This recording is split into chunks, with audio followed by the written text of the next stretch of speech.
The world's least favorite video game publisher has a lot of really good IPs. Activision has really made a reputation for themselves being a really bad place to work and also throwing all their amazing world-class IPs into some of the most disappointing games in recent history. How every single Call of Duty is now basically the exact same game, the whole Overwatch 2 situation where they promised a really novel player versus environment mode, to just being a worse version of the original game, so much so they had to revert the game back to the original game, and the worst of them all, having previous links to the Antichrist of video games pirate software. But for me specifically, I don't really care too much about that.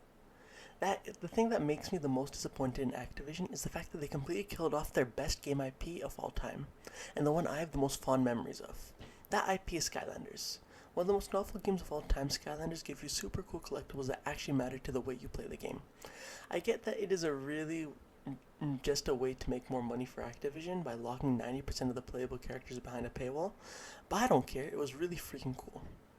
I still have all my Skylanders in a box right behind my desk when I had a Skylanders Trap Team on my Xbox 360, but man, oh man, it was really sad when both Skylanders Superchargers and Imagineers sold really poorly.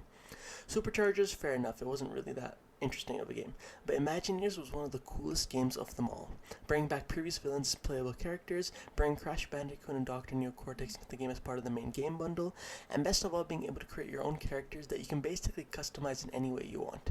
It was so cool. They also started expanding into the television shows right after that, and it was really cool to learn about Skylanders lore.